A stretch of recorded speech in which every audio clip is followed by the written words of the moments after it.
மயிலாடுதுறை அருகே காலி ஊராட்சி கிடாய்த்தலைமேடு கிராமத்தில் 6 மாதங்களாக குடிநீர் விநியோகம் செய்யப்படாததால் 80 குடும்பங்களைச் சேர்ந்த மக்கள் அவதிக்குள்ளாகி வருகின்றனர். மயிலாடுதுறை மாவட்டம் காலி ஊராட்சி கிடாய்த்தலைமேடு கிராமத்தில் 150 குடும்பத்தினர் வசித்து வருகின்றனர். இந்த கிராமத்தில் 2 மேல்நிலை நீர்த்தேக்க தொட்டிகள் உள்ள நிலையில் ஒரு மேல்நிலை நீர்த்தேக்க தொட்டி மூலமாக 70 குடும்பத்தினர் பயன்பெற்று வருகின்றனர். மற்றொரு மேல்நிலை நீர்த்தேக்க தொட்டியில் 6 மாதங்களுக்கு முன்பு ஏற்பட்ட அடைப்பு காரணமாக இதுவரை குடிநீர் விநியோகம் செய்யப்படவில்லை. இதன் காரணமாக கிராம மக்கள் சுமார் 2 கிலோமீட்டர் தூரம் நடந்து சென்று வயலுக்கு நீர் பாய்ச்சும் போர்வெல்லில் இருந்து தண்ணீர் பிடித்து வந்து பயன்படுத்தி வருகின்றனர்.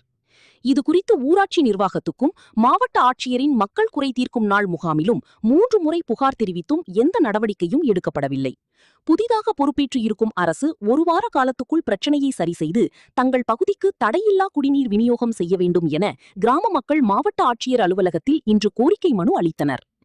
ஏற்கனவே அளிக்கப்பட்ட மனுக்கள் மீது நடவடிக்கை எடுக்கப்பட்டு குடிநீர் விநியோகம் செய்யப்பட்டிருப்பதாக போலியாக பதில் மனு அளித்துள்ளனர். ஆனால் தற்போது வரை தங்களுக்கு குடிநீர் கிடைக்கவில்லை என அப்பகுதி மக்கள் வேதனையுடன் தெரிவித்துள்ளனர்.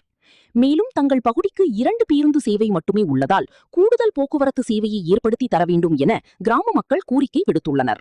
என் பேர் தையனாரி, காலி ஊராட்சியிலேருந்து நாங்கள் பேசுகிறோம். ஆனால் எங்கள் ஊர் கிடாத்தலைமேடு, எங்கள் ஊருக்குள்ள கிராமமாக இருக்கிறதுனால அவங்க யாருமே எதுவுமே எங்களுக்கு எந்த ஒரு சலுகையுமே கிடையாது. பஸ் வசதியாக இல்லை, குழந்தைய பள்ளிக்கூடம் போக முடியல, எந்த ஒரு வசதியும் கிடையாது. நாங்கள்லாம் இருக்கிறதே தண்ணி இல்லாத ஒரு 6 கிலோமீட்டர் போய் முன்ட்டு வந்து அந்த தண்ணி பிடிக்கிறோம். பஸ்ஸு இல்லாத 6 கிலோமீட்டர் போய் உள்ளே போய் நடந்து ஏறி முன்ட்டு வரோம். எங்களுக்கு எந்த வசதியுமே யாருமே கண்டுக்கவும் இல்லை, இது வரைக்கும் பார்க்கவும் இல்லை.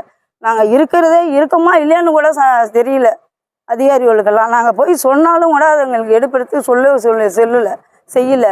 எந்த ஒரு வேலை வாய்ப்பும் கொடுக்கவும் மாட்டேங்கிறாங்க. 100 நாள் வேலை செய்கிறாங்க, எல்லா ஊர்லேயும் செஞ்சுருக்காங்க, எங்கள் ஊருக்கு மட்டும் செய்யலை. பஸ்ஸு சுத்தமாக பஸ்ஸு இல்லாத ஒரு வயசானவங்க போகணுன்னா கூட பஸ்ஸு கிடையாது. பள்ளிக்கூடம் போகணுன்னா 9 மணி 10 மணிக்கு தான் பள்ளிக்கூடம் போகுது. அதால் போய் அது அடி வாங்குது. தண்ணி இல்லாத இப்போ நாங்கள் சாப்பாடு செஞ்சு கொடுக்கவே கஷ்டமாக இருக்குது.